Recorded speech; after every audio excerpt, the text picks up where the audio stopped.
Jana Valapha Kirivaratati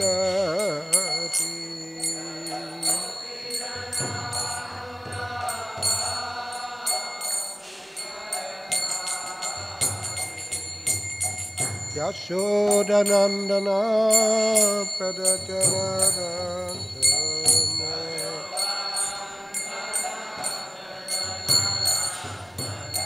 Yashodanandana Pradachanadantana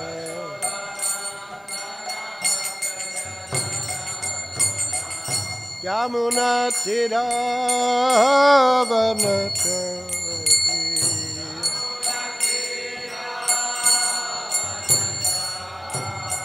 Yamunatiravanatari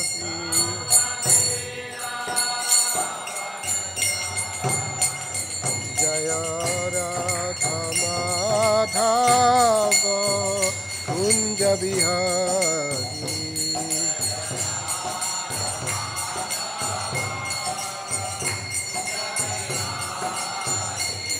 Jaya Radha Madhava Kunja Bihari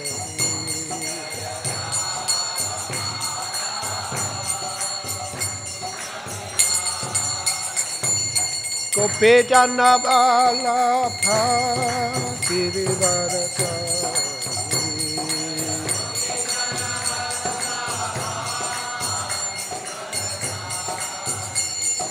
Gopijana Valapha Kirivaratari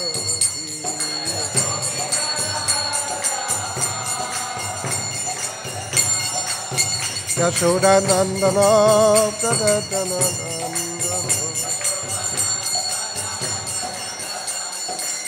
Yashodanandana Pradachanadantana Yamunatiravanatari Yamunatiravanatari Jaya Radha Madhava Kunja Bihari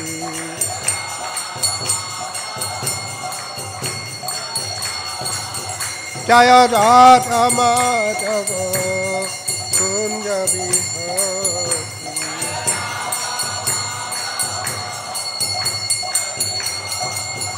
Jaya Radha Madhava Kunja Bihari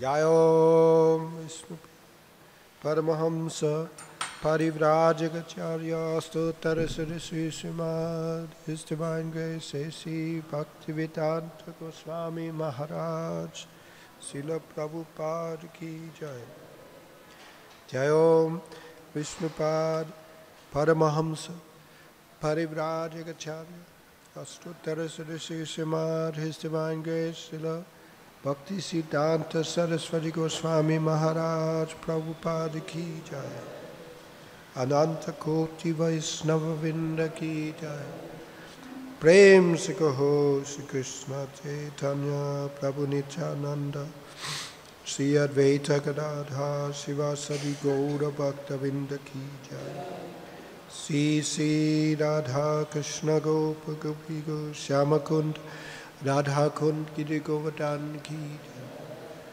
Vrindavan Dham Ki Jai Mayapur Dham Ki Jai Bhakti Devi Ki Jai Tulsi Maharani Ki Jai Gaura Premanande Hari Hari Bol Samaveta Bhakta Vinda Ki Jai All glories to the assembled devotees. All glories to the assembled devotees. All glories to the assembled devotees.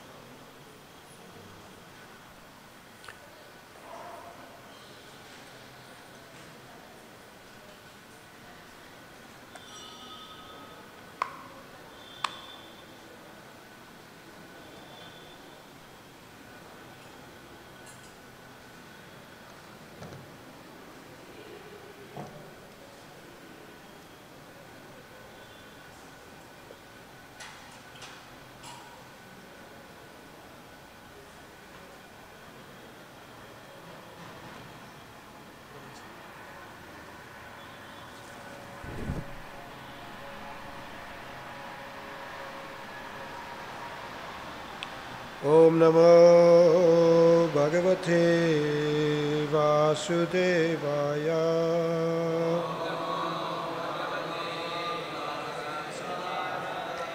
Om Namo Bhagavate Vasudevaya.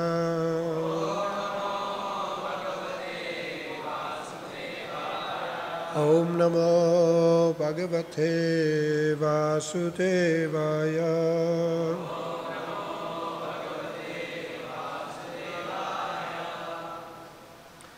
Reading from Srimad Bhagavatam, Canto 10, Chapter 9. Mother Yashoda binds Lord Krishna. Text number 9.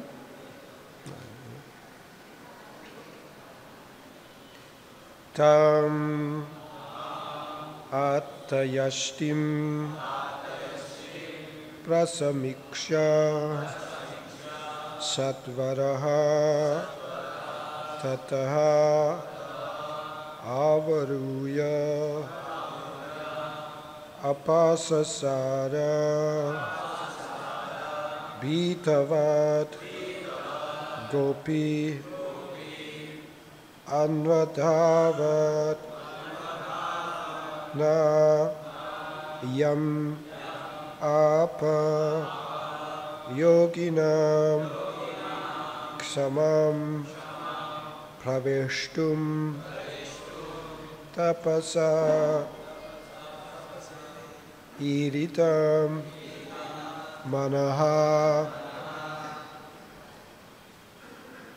Tam Attayashtim Prasamiksha Satvaras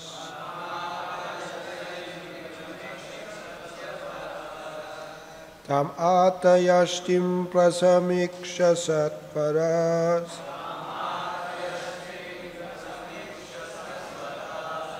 Tato Varuya Sasasara Pitavat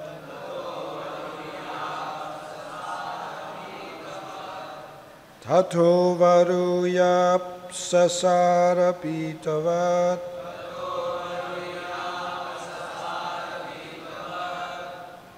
Gopi Anvadhavanayam Apayoginam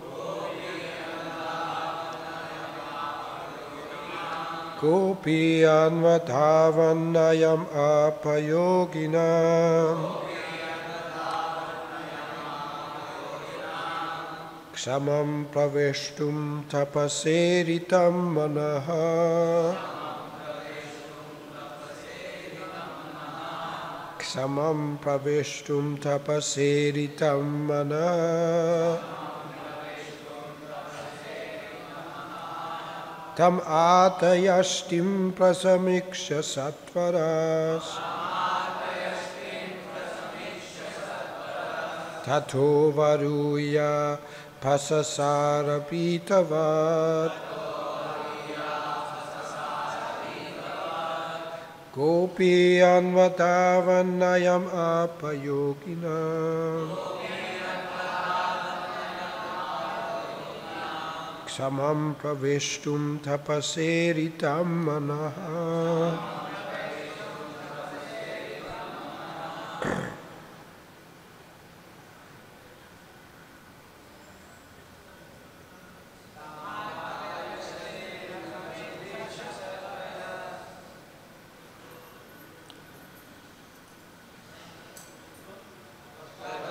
Ayura Pasasara Pitavat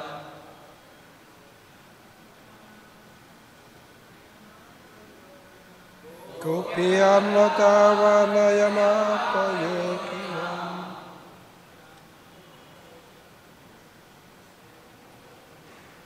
Ksamam Praveshtum Tapaseritam Manaha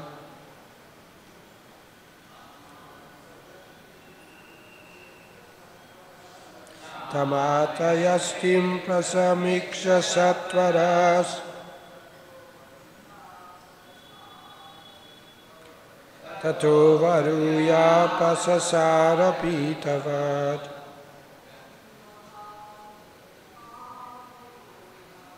Upiyanvatavanayam apayokinam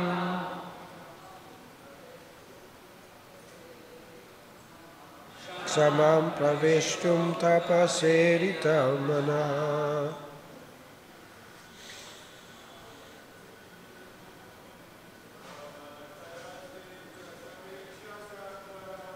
Tam atayastim prasamiksha satvaras tato varuya pasasara pitavat Gopiyan vadavanayam apayokinam samam pavishtum tapaseritam manah. Tam apayastim prasamiksha satvaras tato varuya pasasara pitavat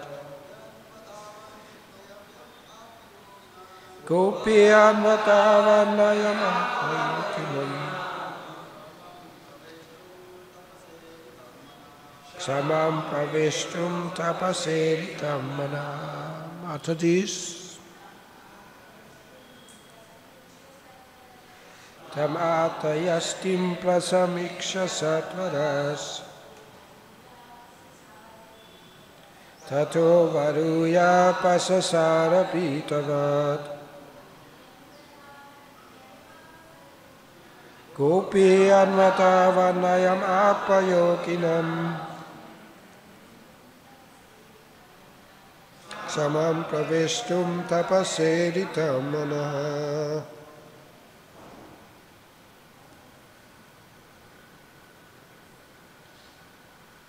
One more.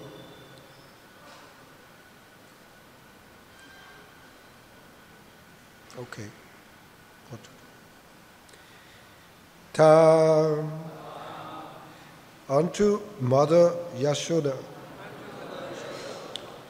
Atayashtim carrying in her hand a stick Prasamiksha Krishna seeing her in that attitude Satvaraha very quickly Tataha from there Avaruya getting down Apasasara began to flee Bitavat as if very much afraid Gopi Mother Yashoda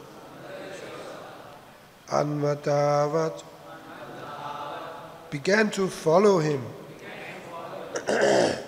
Na not Yam unto whom Apa failed to reach Yoginam of great yogis mystics Ksamam who could reach him Praveshtum trying to enter into the Brahman effulgence or Paramatma Tapasa with great austerities and penances Iritam trying for that purpose Manaha by meditation. Translation: when Lord Sri Krishna saw his mother stick in hand, he very quickly got down from the top of the mortar and began to flee as if very much afraid. Although yogis tried to capture him as Paramatma by meditation, desiring to enter into the effulgence of the Lord with great austerities and penances, they failed to reach him. But Mother Yashoda thinking that same personality of Godhead Krishna to be her son, began to follow Krishna, to catch him. Purport by Srila Prabhupada. Yogis, mystics, want to catch Krishna as Paramatma, and with great austerities and penances they try to approach him, yet they cannot. Here we see, however, that Krishna is going to be caught by Yashoda and is running away in fear. This illustrates the difference between the bhakta and the yogi. Yogis cannot reach Krishna, but for pure devotees like Mother Yashoda, Krishna is already caught. Krishna was even afraid of Mother Yashoda's stick. This was mentioned by Queen Kunti in her prayers. Haya Bhavanaya Stitasya, Bhagavatam 1.8.31.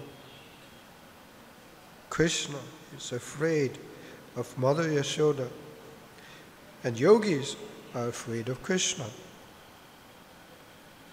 Yogis try to reach Krishna by jnana yoga and other yogas, but fail. Yet, although Mother Yashoda was a woman, Krishna was afraid of her, as clearly described in this verse.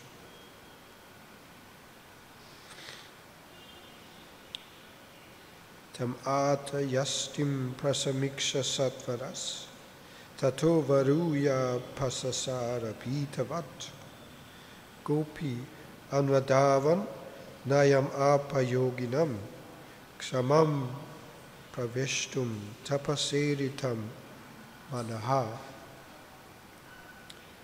When Lord Sri Krishna saw his mother, stick in hand, he very quickly got down from the top of the mortar and began to flee as if very much afraid. Although yogis try to capture him as Paramatma by meditation, desiring to enter into the effulgence of the Lord with great austerities and penances, they fail to reach him. But Mother Yashoda, thinking that same personality of Godhead Krishna to be her son, began to follow Krishna, began following Krishna to catch him.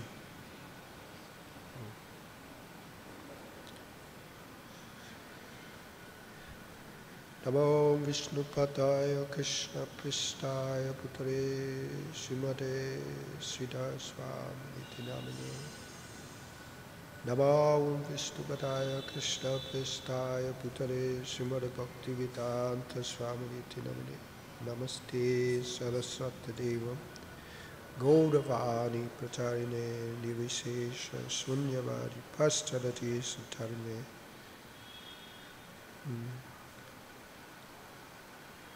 Om Ajnanatimidandasya Jananjana Shalakaya Chakshur Unmilitamina Tasmai Sri Gurave Namaha.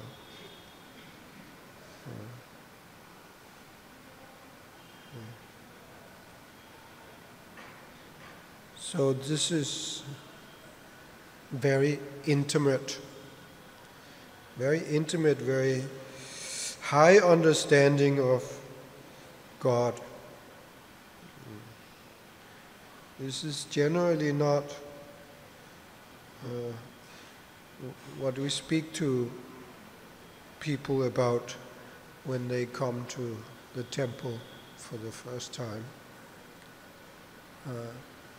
Before we can try to enter into the understanding of such a pastime as this, we have to first accept that there is God. This is actually obvious, but in this civilization, there is systematic propaganda to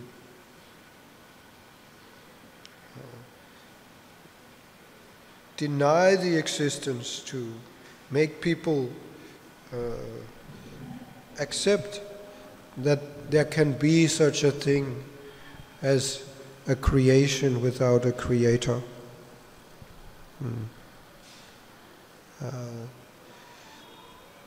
This is the great credit of the modern scientists, leaders of the world,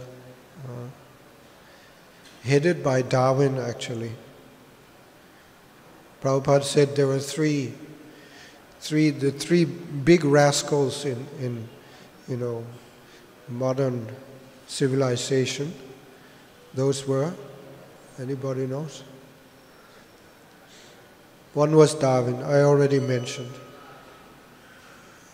The other was Freud, Sigmund Freud, Austrian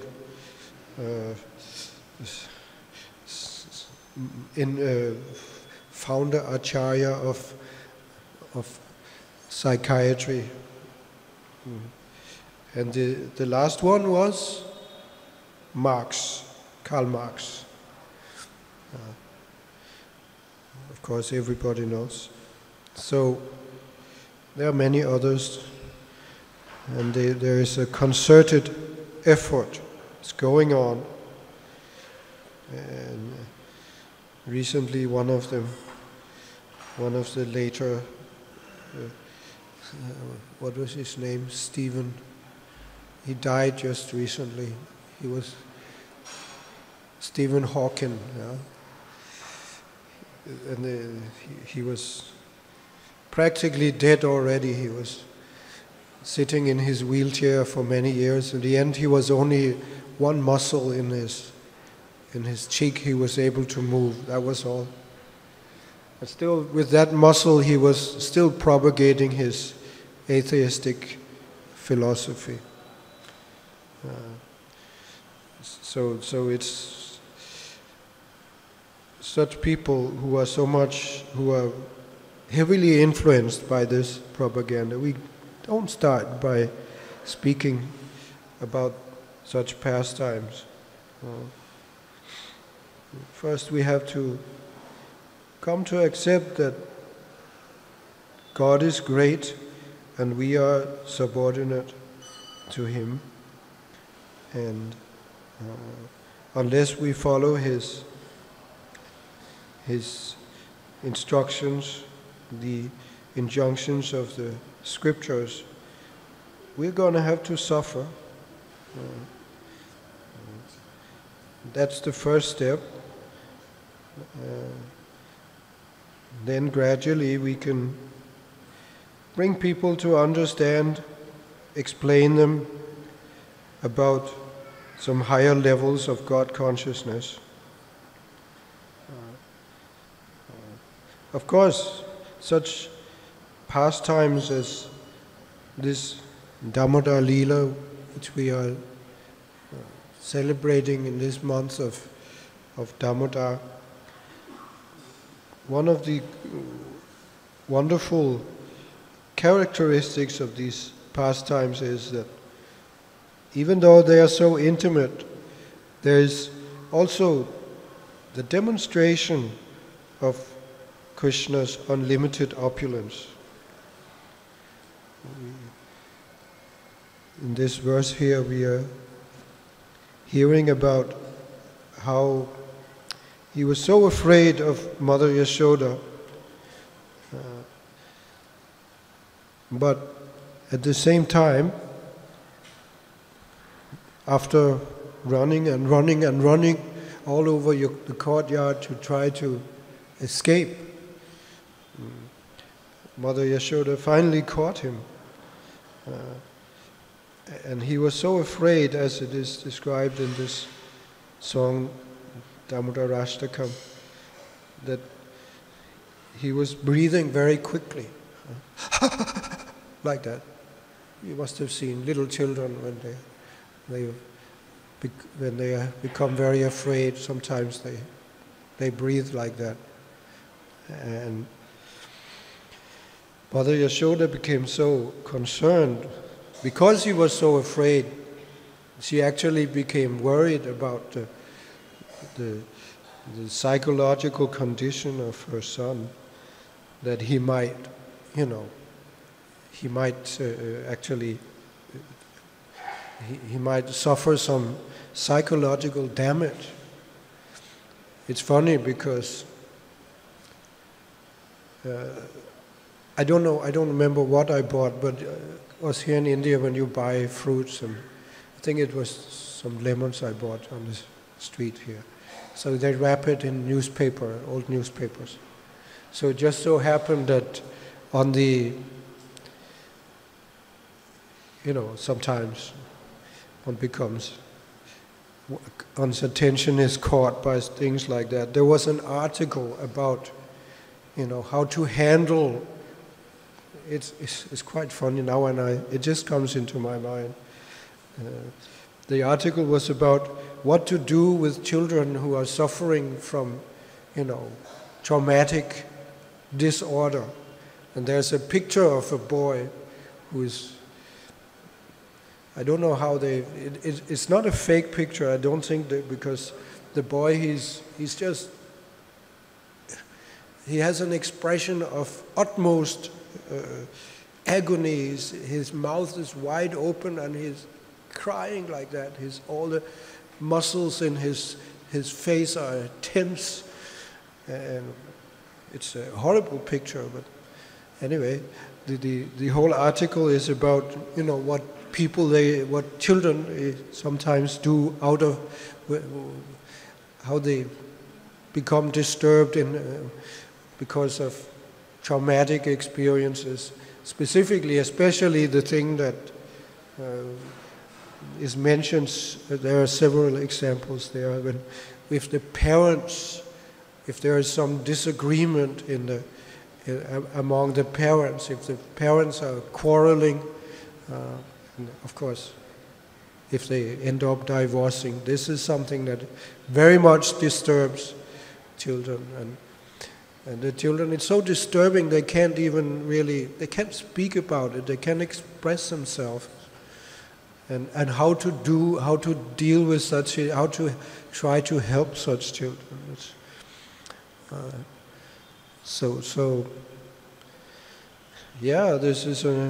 This world is such that there's no happy childhood anymore. People, they think back about their happy childhood when they were free from cares and anxieties. They were loving parents who were taking care of them. And they didn't have any responsibilities, and they kind of long back to that time. But even that is gone in this. It's such a horrible age we are living in that this is also getting lost. Most people, they don't even have a happy childhood. They may suffer even more when they grow up, but there's no happy childhood to look back to. So anyway, Krishna, he was also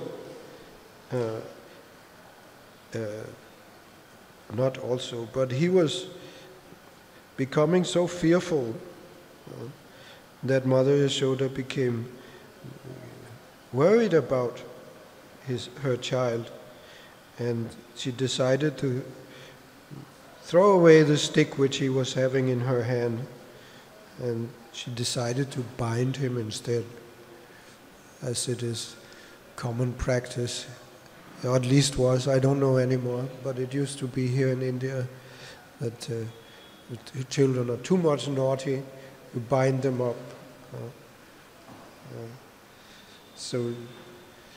But to her amazement, when she tried to bind Krishna, that shouldn't be a great difficulty. Krishna, just her little son, and You take a piece of rope and you tie it around his waist. What's the big deal? But when she tried to do it, she found out that, amazingly enough, the rope was too short.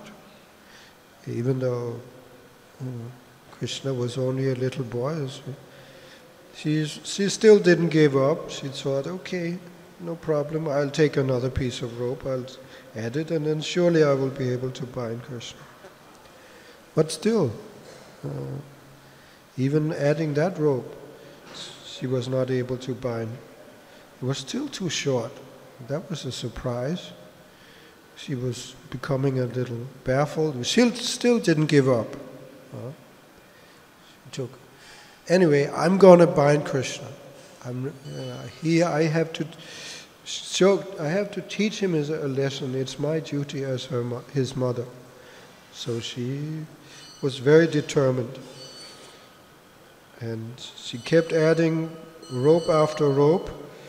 And finally, she had to give up. Because even adding up all the ropes that were in the house, she still found that it was 2 inches short. How is it possible? Anybody can give an explanation how this is possible? I don't have to wait for the answer, because you cannot give an explanation. The only explanation is that Krishna is inconceivable. He's beyond the comprehension of any living entity. What to speak of conditioned souls like us, who have no idea of the spiritual reality. So, at this point, when we are confronted with this inconceivable nature of Krishna, we have 2 choices. Either we can just, out of, unwillingness to accept the fact that we should surrender to Krishna, that he is more powerful than we are, and he will always be. We will never come to a point where we will fully understand Krishna. Either we accept that, or we just reject the whole thing. That's basically the 2 choices that we have when we are informed about Krishna's qualities, his pastimes. So, if one is still contaminated by the envy that caused us to come to this material world, then one will just reject the whole thing and say, this is just a story. This is, I don't believe such things. How could it be possible? Otherwise,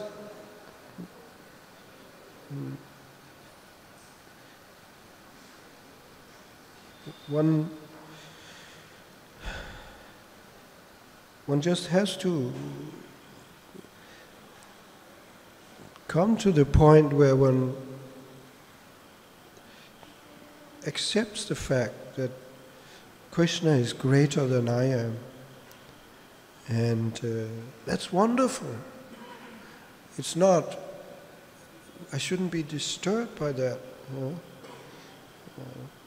Yes, if I am an offender, if I'm a sinful rascal, then I will be disturbed when I find out that Krishna is unlimitedly powerful, because that means I am going to have to accept the reactions for my crimes, and there's nothing I can do about it.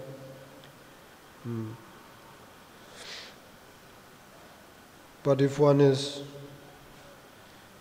a little sincere, a little humble, then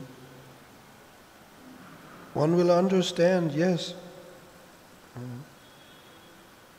If Krishna is so powerful, then I should surrender. I should just admit the fact that I've made a big mistake by turning against Krishna. And one should fall at the feet of the Lord and ask His forgiveness. Even though Krishna is so great, He is actually it is said that the most glorious, the most important quality of Krishna is His unlimited compassion for conditioned souls like us. He's actually our well-wisher. That's the good news. That even though He's so powerful, He could finish us off as easy as anything, but He doesn't want to.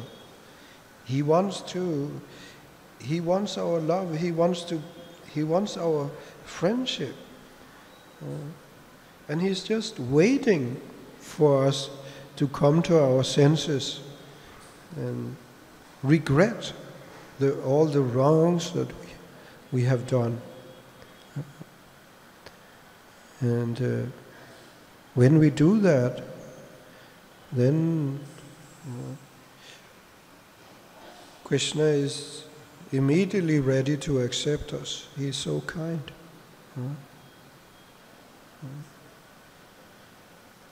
As Krishna says in Bhagavad Gita, Bhuktaram yakya tapasam sarvaloka maheshwaram suridam sarvadehinam yatvamam shantim richati.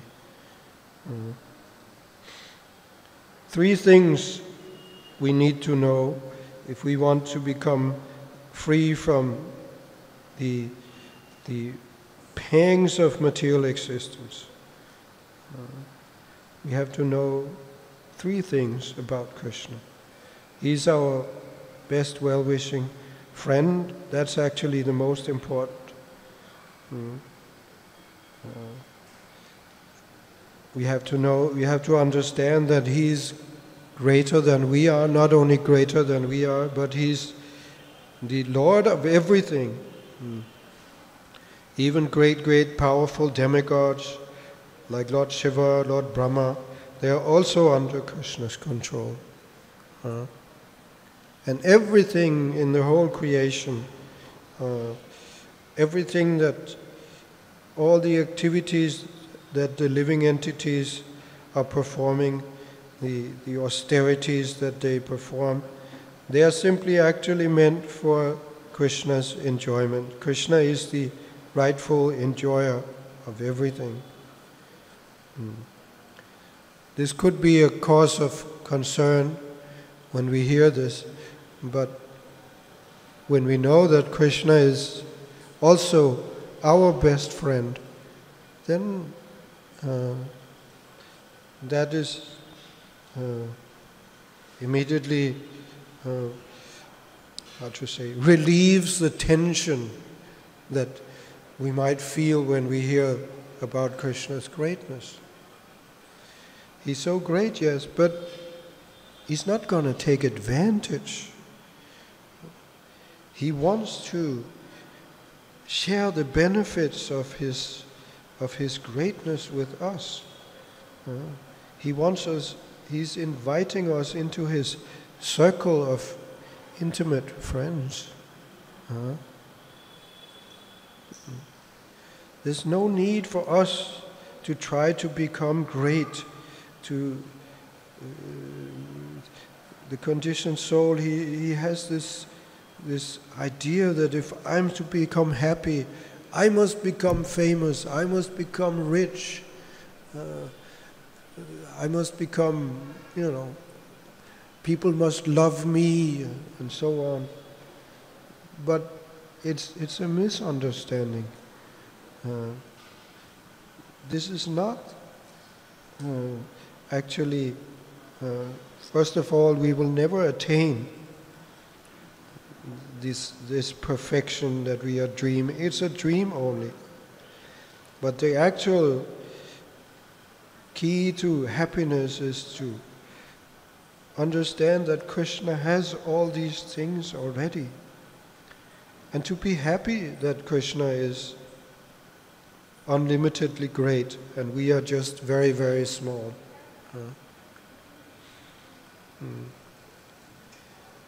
It's actually nothing to be disturbed about. Because the wonderful thing is that even though we are so small and even though we are so fallen and undeserving, but Krishna still loves us. He has not rejected us. And isn't that all we need? Krishna actually wants to invite us into the understanding of these confidential pastimes which we are talking about, which we are meditating on in this month of Damodar. But the qualification needed is we have to become free from this envy of Krishna. As long as we are still having a problem with the fact that Krishna is God and we are not, we cannot even begin to understand Krishna's intimate pastimes such as his Damodar Lila. So that we have to discuss that, we have to deal with that if we really want to understand.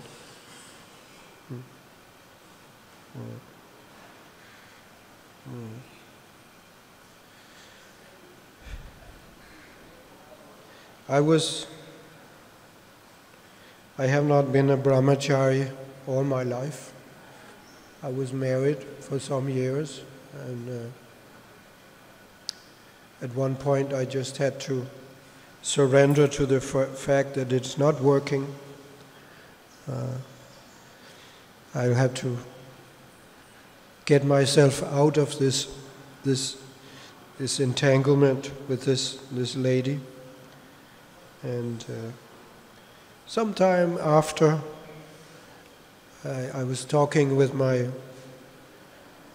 brother and his wife at that time. Eventually they also divorced. That's life in the West. Most people end up divorcing. Anyway, at that time they were still together, and I just kind of, by the way, I just remarked that I'm not going to get married again. I'm finished with this. And she said, "Don't say that. No, don't say that. Don't be so confident. Love is the strongest power there is. You may fall in love again, and then what you going to do about it?"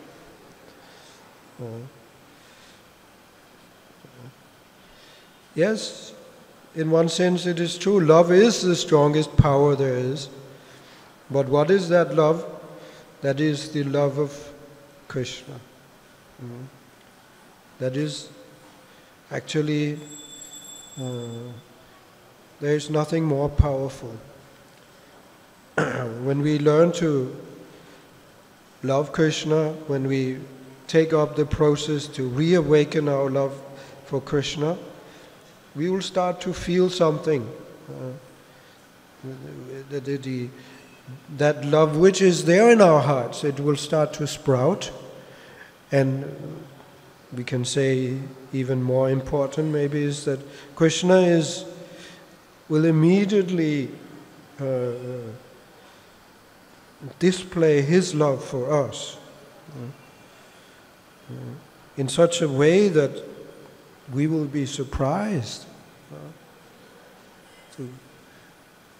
to experience, to discover the fact that this most wonderful person who has everything, he has actually love for us, for me.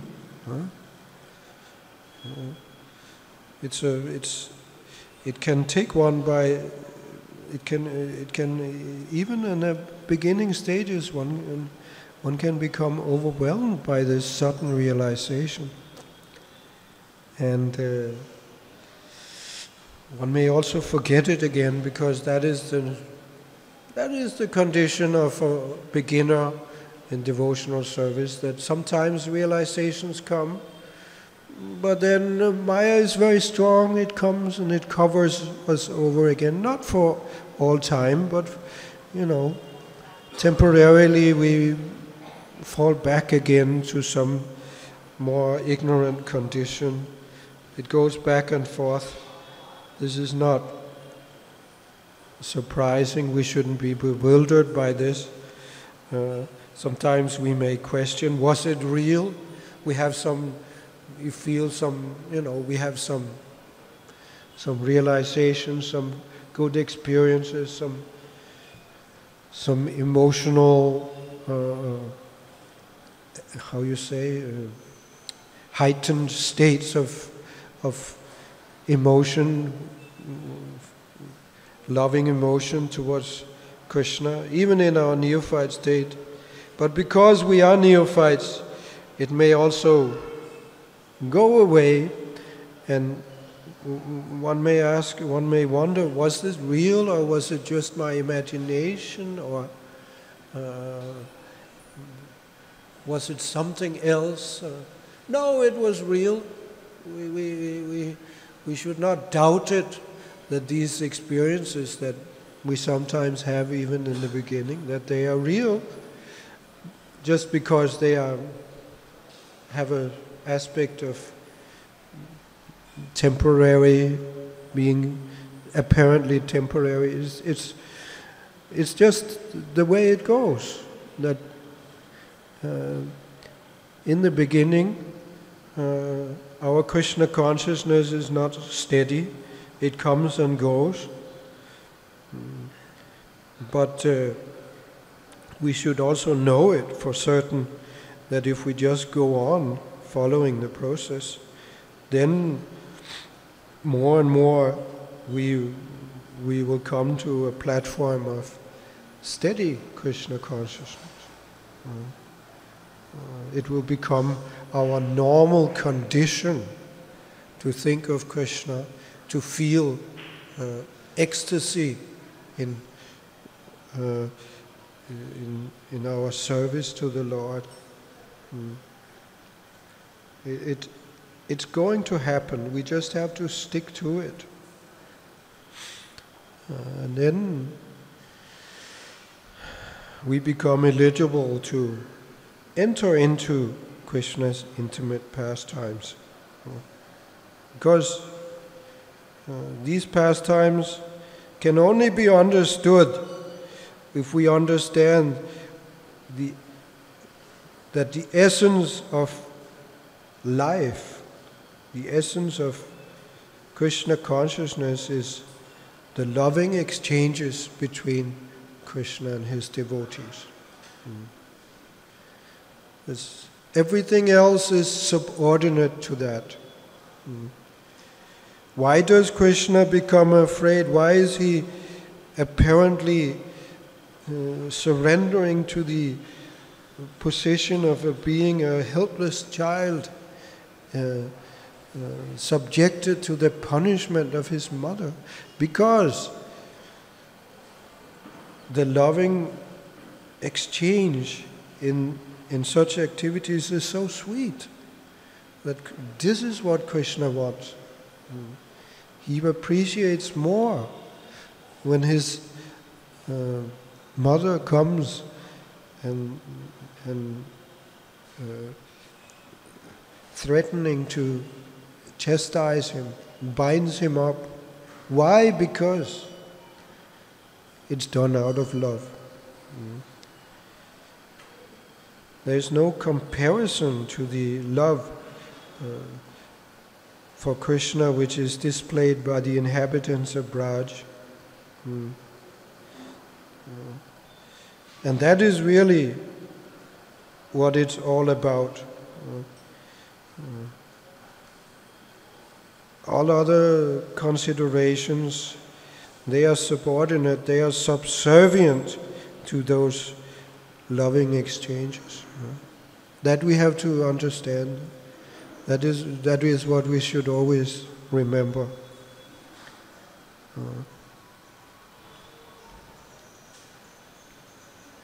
Even apparent misery which is experienced by the devotees, or even by Krishna, as in this situation, it is actually a heightened state of ecstasy because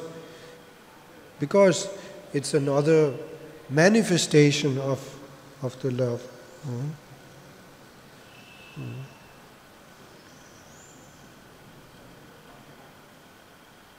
So, as I said, this is very intimate topics, and we are very fortunate that we are allowed to have a glimpse into these more intimate aspects of God consciousness. But we should always remember that we are not really qualified to fully understand. We shouldn't feel, yes, now I'm ready for it.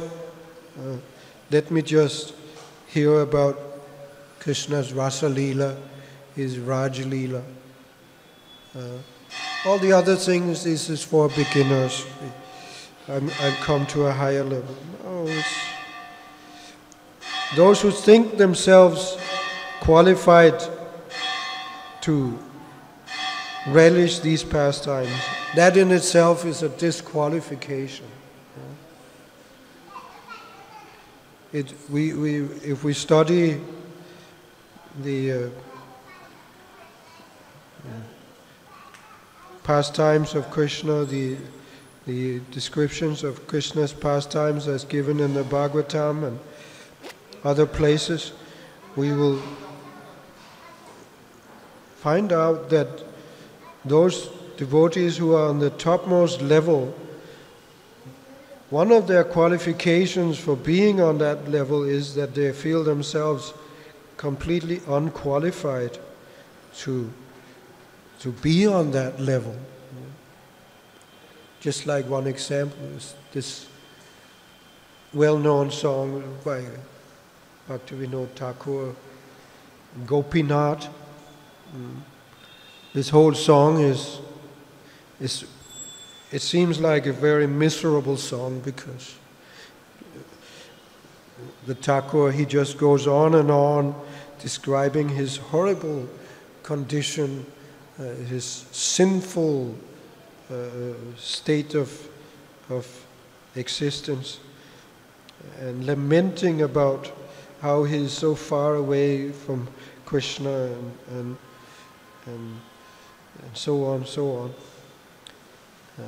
But the most surprising thing is that he keeps addressing the Lord as Gopinath, which means the Lord of the gopis. How does this go together? Yes, it is perfectly consistent, because actually he's giving voice to the gopis. It is actually how the gopis they think. This is inconceivable, but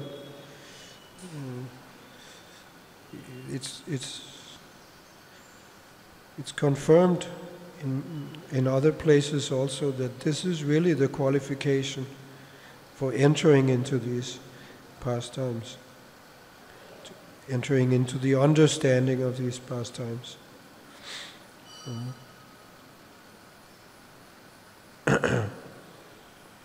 Okay, I'll stop now. Hare Krishna.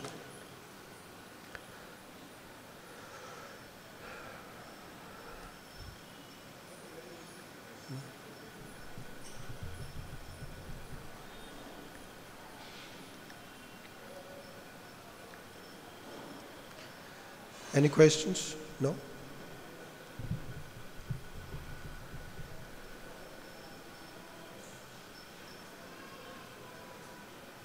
Is there a microphone?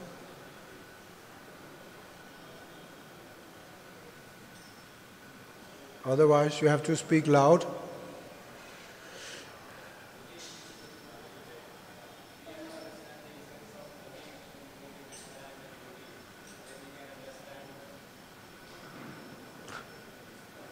Better you wait for the mic. I can't hear, sir. Hare Krishna. As you said that we have to understand the essence of like loving action between the Krishna and his devotees. Then we can understand the Krishna's pastimes.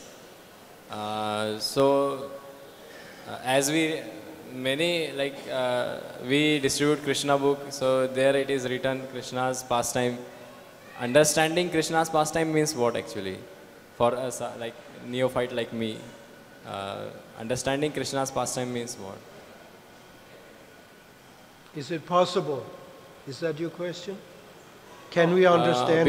Because we read Krishna book and Krishna's pastime. Yes. Then we think that we came to understand that this is a pastime going on, and we know this pastime.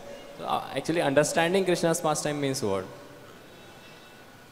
Is it possible? I read the Krishna's Krishna book, and I understood some of the childhood pastimes of like Krishna. So, but I don't know the essence of loving exchange between the Krishna and his devotees.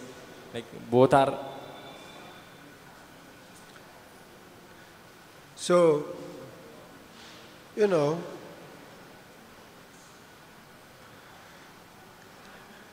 Krishna consciousness is a whole package, and we are given, everything is there in Prabhupada's books, and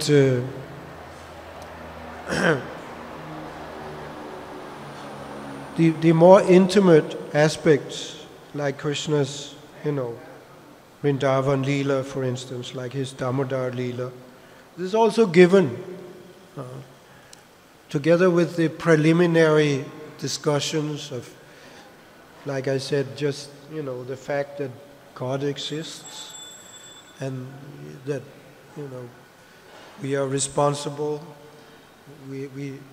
If we act improperly, we will be punished and so on. All this is given. And as preliminarily, we may not, we are not ready to really fully understand the more higher levels, but it's still given to us, and we accept it. And whatever we can understand, we understand. And we read something, we hear something we don't understand, it's no harm. It's still purifying. And just by hearing over and over again, gradually we will come to understand. An example I could give is how this works is that I don't know how it is, if it's done anymore. I guess in some places in India that in the Sanskrit, when Sanskrit is taught, it is taught even from early childhood. The children, they learn Panini Sutras by heart, because small children, they have this ability to absorb. They can learn, very quickly. They can learn and remember verses. So they learn the whole thing. They can recite all the verses just like that. They know them all by heart. They don't know what it means, but they have learned them by heart. They can recite. Even though they have it's just for them, it's just some sounds. They don't know what it means. And only gradually it begins to make sense to them as they, grow up and they assimilate the knowledge, the meaning of these sutras. So it's a little bit like that also. We get all the information in Prabhupada's books, and we read, and some things we understand, other things we don't understand. But if it's committed to memory, then by practice, by applying, by becoming purified, gradually we will begin to understand that which we have heard. It works like that.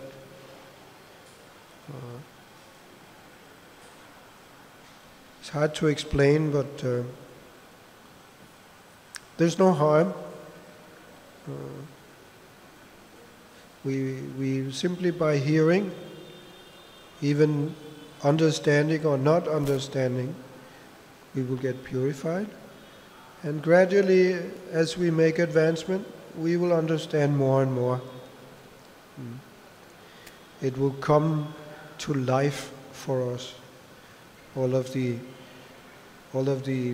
knowledge that is given there. So don't worry. If you understand, very good. If you can understand some of Krishna's intimate pastimes, maybe you have some adhikar, some samskar from previous lives that you can relate. But even if not, it's also good. It will also help us.